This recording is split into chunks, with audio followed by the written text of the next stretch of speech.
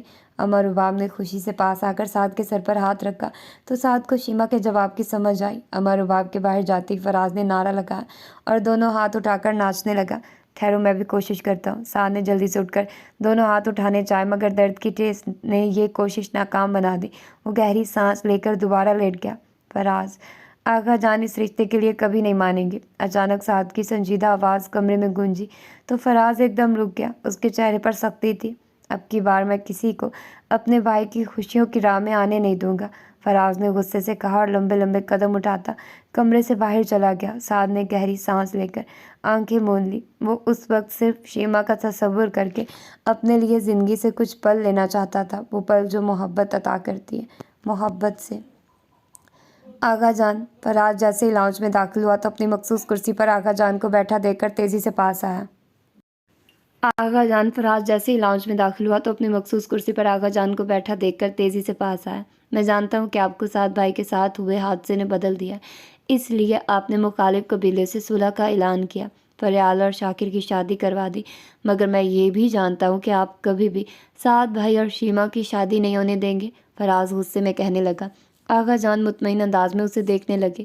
مگر اب کی بار میں سعد بھائی کی خوشی کسی کو چھیننے نہیں دوں گا، آپ کو اس رشتے کو قبول کرنا ہوگا۔ اور فراز غصے میں بولتے ہوئے ایک لمحے کے لیے چپ ہوا تھا۔ مجھے یہ رشتہ قبول ہے، اور کچھ؟ آغا جان نے مخصوص باروب انداز میں کہا تو فراز غائب دماغی سے انہیں دیکھتا رہ گیا۔ کیا سچ میں آپ سعد بھائی اور شیما فاروقی کی شادی کے لیے مان گئے، یا یہ بھی کوئی شطرنج کی نئی چال ہے؟ فراز نے حیرانی سے کہتے ہوئے میز پر خوبصورتی سے سجی سنگ مرمر کے شطرنج کو دیکھ کر کہا۔ آغا جان نے گہری سانس لی اور پھر اس کی نظروں کا تعاقب کرتے ہوئے غور سے شطرنج کی بچھی بساط کو دیکھا۔ والدین کے لیے وہ لمحہ کتنا تکلیف دہ ہوتا ہے جب ان کے اپنے عمل اور نیت کی وجہ سے ان کی اولاد بدزن ہو جائے، آغا جان نے سنجیدگی سے کہا تو فراز نے سر جھکا لیا۔ یہ سچ ہے کہ میں نے ساری زندگی اپنی مرضی کی بساط بچھائی، اپنی مرضی سے چالیں چلی، مگر یہ تب تک تھا جب تک اوپر والے نے میری رسی نہیں کھینچی تھی۔ فراز، دل کے بدلنے کے لیے صرف ایک لمحہ درکار ہوتا ہے، اگر وہ نصیب میں لکھا ہوا ہو تو، ورنہ تو صدیوں چھو کر گزر جاتی ہیں اور ہمارے اندر تبدیلی کی آہٹ پیدا نہیں ہوتی، آغا جان نے سنجیدگی سے کہا اور پھر اپنی چھڑی اٹھائی اور اس کی نوک سے میز پر رکھی شطرنج کو زور سے دھکا دیا۔ ایک زوردار آواز پیدا ہوئی اور وہ خوبصورت شطرنج کئی ٹکڑوں میں تقسیم ہو گئی۔ فراز حیران سا انہیں دیکھنے لگا۔ آغا جان مسکرا دیے۔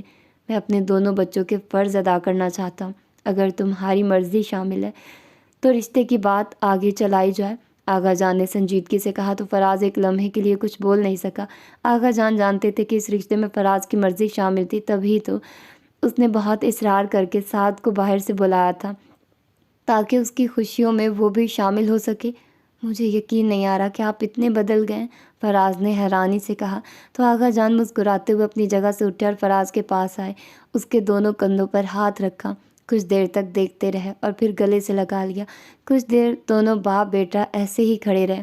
فراز، مجھے تم پر فخر ہے، تم نے ایک سعادت مند بیٹے ہونے کا فرض ادا کیا، میری ہر جائز ناجائز بات مانی، تمہارے برے اعمال کا ذمہ دار تم سے زیادہ میں ہوں، جس کی ساری ذمہ داری میں اس دنیا میں بھی قبول کرتا ہوں اور آخرت میں اس کے لیے اپنے رب سے معافی کا طلبگار ہوں، آغا جان نے افسردگی سے کہا تو فراز تڑپ کر پیچھے ہوا۔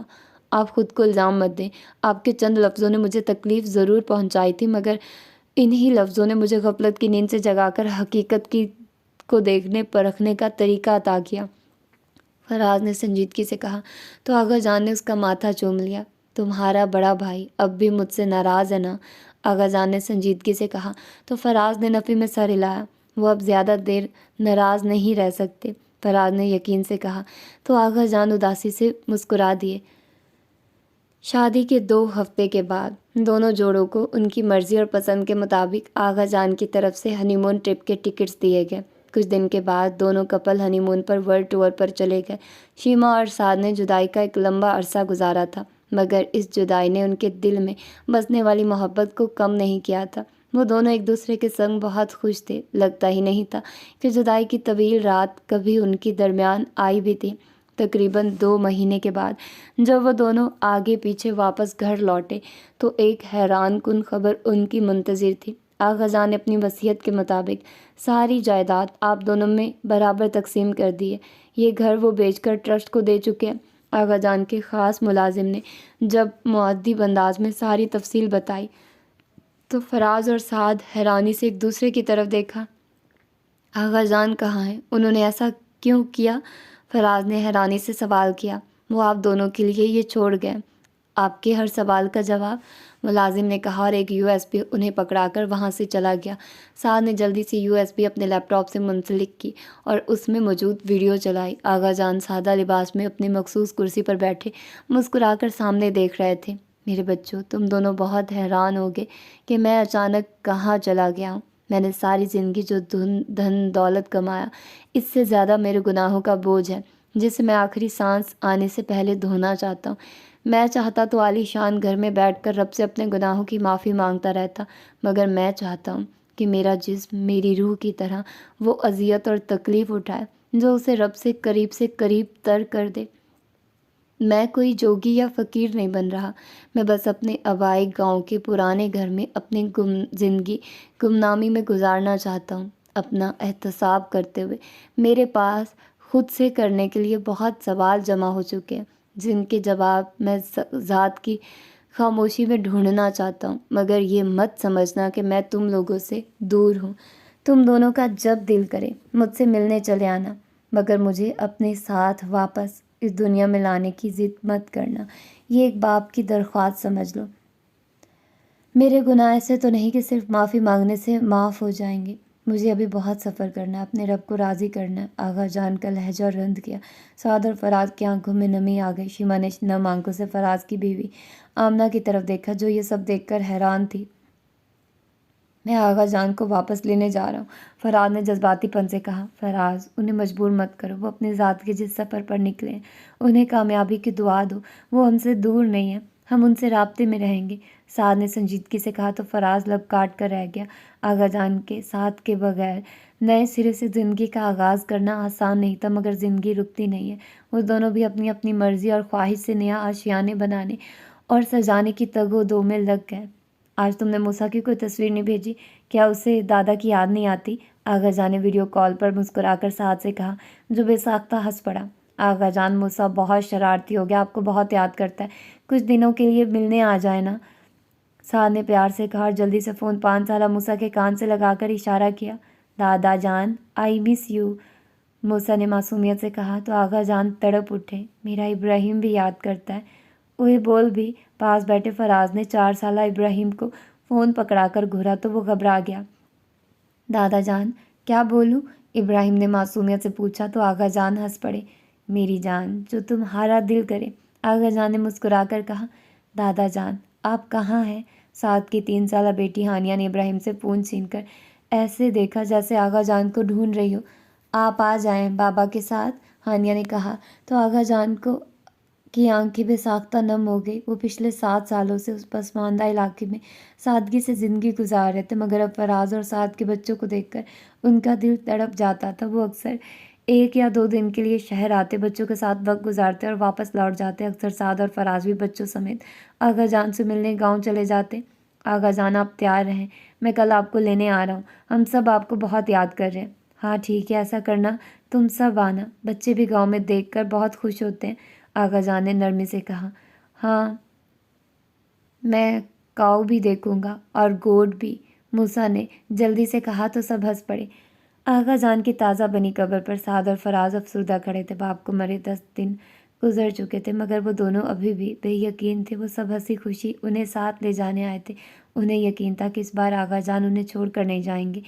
ان دونوں کا خواب تھا کہ وہ اپنے باپ کے ساتھ خوش و خرم اور مکمل زندگی گزاریں۔ اپنوں کی محبت، ساتھ کی وہ خوشی، وہ سکون، وہ سکھ اپنے بچوں کو دے سکے جن سے ان کا بچپن محروم رہا۔ انہوں نے بچپن سے دولت، اقتدار، طاقت کو اپنے گھر میں دیکھا، مگر ان کے رشتے انتہائی کمزور اور ایک دوسرے سے میلوں کے فاصلے پر تھے۔ ان دونوں کے پاس اپنے بچپن کی کوئی بھی اچھی یاد یا خوشی نہیں تھی جسے وہ اپنے بچوں کے ساتھ فخریہ دہرا سکیں۔ صرف اولاد ہی والدین کی عزت اور تکلیف کا باعث نہیں بنتی، اکثر والدین کے غلط رویے، فیصلے، خود غرضی بھی اولاد کی زندگی کو گرہن لگا دیتی ہے۔ اس بات کا احساس آغا جان کو ہمیشہ رہا اور یہ پچھتاوے ہی ان کے دل کو کمزور سے کمزور تر کرتے گئے۔ آؤ فراز، گھر چلیں، اس عہد کے ساتھ کہ ہم اپنے بچوں، اپنے گھر کے لیے پرانے والے آغا جان نہیں بنیں گے جنہوں نے اپنی زندگی کا آخری وقت انہی پچھتاووں کے ساتھ گزارا۔ کبھی خود کو ہم سے نہیں جوڑ سکے، سعد نے ٹوٹے لہجے میں کہا اور نرمی سے فراز کے کندھے پر ہاتھ رکھا تو فراز نے نم آنکھوں سے سر ہلایا۔ دونوں نے باپ کے پاؤں والی جگہ کو چھوا اور بوجھل قدموں سے واپس پلٹ گئے۔ مٹی کی قبر پر بکھرے تازہ سرخ پھول ان کے فیصلے پر غم کی مسکراہٹ لیے اداسی کی خوشبو شہر خاموشہ میں بکھیر رہے تھے۔ تو یہ تھا آج کا ناول۔ ہوپ فلی کہ آپ لوگوں کو پسند آئے گا۔ یار زندگی میں کبھی ایسے لوگ ہوتے ہیں نا جن کو ہم سمجھ نہیں پاتے، مطلب ان کو سمجھا بھی نہیں پاتے۔ وہ اتنے انپریڈکٹیبل ہوتے ہیں، اتنے ضدی ہوتے ہیں، اتنے عجیب قسم کے ہوتے ہیں نا، ان کی تھنکنگ ہی الگ ہوتی ہے۔ ان کو سمجھا نہیں پاتے، ان سے بات کر کے آپ کو ایسے فیل ہوتا ہے کہ آپ پاگل ہو، مطلب نہیں سمجھ آتی۔ اب دیکھیں آغا جان کا ہی دیکھ لیں مثال، انہوں نے اینڈ پر بھی اپنی اولاد کو نہ چاہتے ہوئے بھی ایک الگ طرح کی اذیت دی، خود کو دور رکھ کر۔ مطلب یار کیوں کچھ لوگ اپنی زندگی کو خود ہی کمپلیکیٹڈ بنا دیتے ہیں، سکون سے نہ خود رہتے ہیں نہ دوسروں کو رہنے دیتے ہیں، ہر بات میں کیا ہی میں بولوں۔ تو یار خود بھی سکون سے رہیں، دوسروں کو بھی رہنے دیں، یہی آج کا دور ہے۔ بس یار میں تو پک گئی، میں تو اپنی زندگی سے بھی تنگ آ گئی ہوں، آنیسٹلی اسپیکنگ، مطلب تنگ ان دا سینس کہ کیا ہی میں بولوں، میرے پاس کہنے کے لیے ورڈز نہیں ہیں۔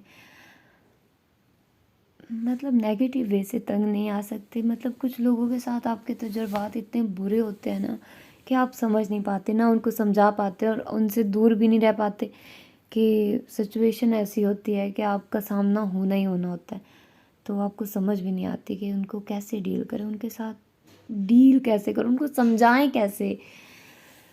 تو خیر یہ بہت ہی مشکل کام ہے، بہت زیادہ مشکل کام ہے۔ اگر آپ میں سے بھی کوئی اس سچویشن سے گزر رہا ہے نا تو بھائی اللہ مالک ہے، اور کیا کہہ سکتے ہیں۔ باقی یہ کہ دیکھتے ہیں اب آگے کون سے اچھے ناولز ہمیں 2025 کے ملتے ہیں، کیونکہ آج کل میں 2025 کے ناولز ہی پڑھ رہی ہوں۔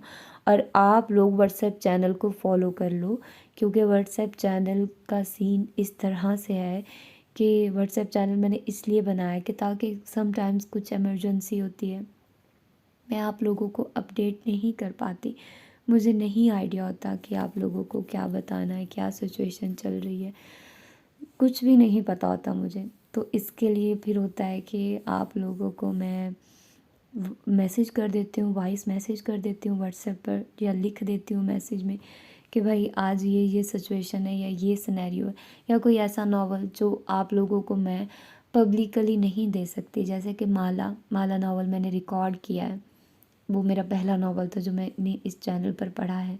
اور اس کے بعد کون سا ناول، عنکبوت ناول کی بھی فرسٹ ایپیسوڈ 7 ایپیسوڈز وہ بھی آپ لوگوں کو اس چینل پر ملیں گی۔ اور اگر میں انمول کی بھی میں نے 2 ایپیسوڈز ریکارڈ کیے ہیں، باقی کا بھی پھر انشاءاللہ کبھی ہم لوگ سٹارٹ کریں گے، لیکن ابھی تو میں یہی شارٹ ناول تھوڑا سا آپ لوگوں کو دے رہی ہوں تاکہ تھوڑا آپ لوگوں کو اچھے ناولز مل سکے۔